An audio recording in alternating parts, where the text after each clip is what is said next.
तुमचं स्वागत आहे एका अशा प्रवासात जिथे इनोव्हेशनला संधी मिळते। गेल्या 28 वर्षांपासून जी-टेक जैनेक्स एज्युकेशन ज्यांनी विद्यार्थ्यांना व्यावहारिक कौशल्य आणि उद्योग संबंधित ज्ञानाने सक्षम केलंय। 400हून अधिक कोर्सेस, 30 पेक्षा जास्त आंतरराष्ट्रीय प्रमाणपत्र आणि नोकरीच्या सहाय्यासह आमच्याकडे IT, digital marketing, animation and graphics असे असंख्य courses, data science with AI, data visualisation and analysis यामध्ये प्रावीण्य मिळवा। आमचा full stack web development program किंवा आमचं अकाउंट अँड टॅक्सेशन ट्रेनिंग करा आणि रहा कॉम्पिटिशनच्या एक पाऊल पुढे। Join our legacy of excellence, we make you future ready. नमस्कार। आळे सहकारी दूध उत्पादक संस्था या संस्थेची पंचवार्षिक निवडणूक आणि या निवडणुकीची चाललेली ही रणधुमाळी यामध्ये बोलत असताना मी सुरुवातीपासून या प्रक्रियेमध्ये मी सुरुवातीला ज्यावेळेस प्रचाराचा नारळ वाढवायचा होता त्यावेळेस एक विधान केलं होतं की ही निवडणूक बिनविरोध होण्याची इच्छा पुढारी मंडळींची नाही। मी अजूनही तेच सांगतोय, मी अजूनही माझ्या शब्दावर ठाम आहे की खरोखरच त्या ठिकाणी मला ते जाणवलं।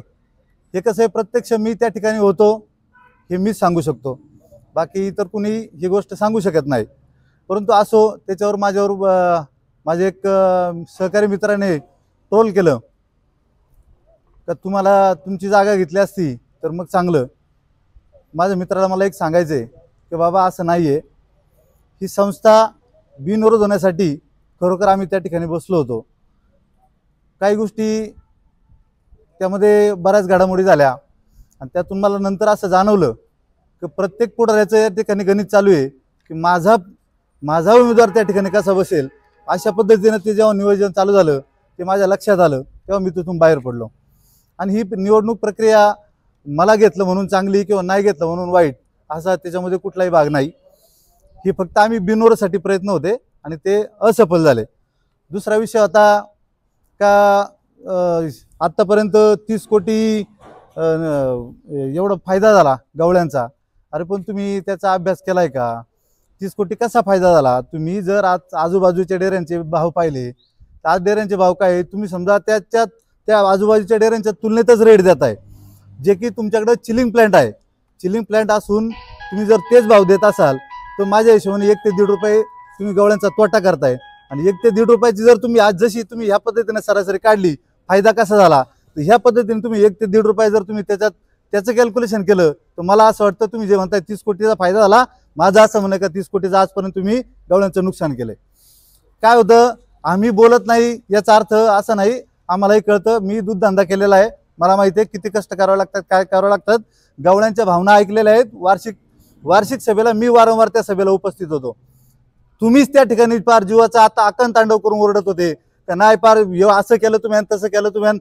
जे विद्यमान संचालक मंडळ आहे त्यांच्या नावाने ठणाठणा ओरडत होते आणि आज बाकी तुम्ही त्यांच्या मांडी लावून बसलेत आणि आज तुम्हाला वाटतं का नाही ना ते योग्य आहे। याचं मला याच्यातून एक निष्पन्न होतंय की प्रत्येकाला फक्त ज्याची त्याची खुर्ची वाचवायचं चाललंय, याच्यात बाकी दुसरं काय नाही। प्रत्येकाला आता पुढं बाजार समिती याची इलेक्शन आहे, जिल्हा परिषद असेल, पंचायत समिती असेल, विविध संस्था आहेत, प्रत्येकाला आपापल्या खुर्च्या वाचवायच्या आणि प्रत्येक ठिकाणी आपापला माणूस बसवायचा, हेच यांचं गणित आहे। याच्यापेक्षा वेगळं काही गणित नाही, हे मला या संपूर्ण प्रक्रियेमधून लक्षात आले। ते काही असो, गवळी बांधव सुज्ञ आहेत, गवळी बांधवांच्या काही यात नाहीत ते त्यांना माहिती आहे। आज आजूबाजूच्या डेऱ्यांमध्ये सुग्रास काय भाव मिळतं, तुमच्याकडे जर बाकीच्यांपेक्षा 20 आणि 25 रुपयांनी जर खाद्य महाग भेटत असेल तर तुम्ही याला जर गवळ्यांचा फायदा म्हणत असेल तर ते तुमचं गणित असेल। मला तर वाटतंय या संपूर्ण प्रक्रियेमध्ये तुम्ही फक्त गवळ्यांची दिशाभूल करताय। गवळ्यांची असो, गवळ्यांना माहिती आहे तुम्ही किती दिशाभूल केली तरी गवळ्यांना प्रत्यक्ष वस्तुस्थिती माहिती आहे।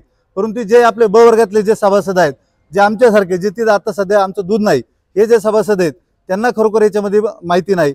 मी त्यांना विनंती करतो की बाबा जी गवळी मंडळी आज खऱ्या अर्थाने सगळे एकवटून या ठिकाणी उभे आहेत, त्यांच्या पाठीमागे आपण सगळ्यांनी उभं राहिलं पाहिजे। कारण आज जर गवळी वाचला तरच ती संस्था वाचेल, अन्यथा भविष्यामध्ये हे परत या प्रस्थापितांच्या विरुद्ध, प्रस्थापितांच्या म्हणण्यापेक्षा जे काही ठराविक मंडळी आहेत का जी त्यांना आम्हालाच ती जागा पाहिजे यांच्या विरुद्ध उभे करायचं धाडस खरं तर कुणी करणार नाही।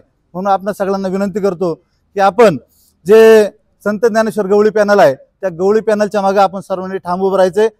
संत ज्ञानेश्वर गवळी पॅनलचं चिन्ह आहे कब्बशी आणि बॅट, ह्याच चिन्हांवर आपण शिक्का मारायचा आहे आणि हे संपूर्ण पॅनल आपण खऱ्या अर्थाने निवडून द्यायचे. मी अशी आपणा सर्वांना विनंती करतो. थांबतो. धन्यवाद. राजकारण, समाजकारण, शेती, उद्योग, गुन्हेगारी यातील नवनवीन घडामोडींसाठी आजच हिंदवी न्यूजला सबस्क्राईब करा आणि बेल आयकॉनवर क्लिक करायला विसरू नका. महाराष्ट्रातील एकमेव निपक्षपाती चॅनल म्हणजे हिंदवी न्यूज, सर्वसामान्यांच्या न्याय हक्कासाठी.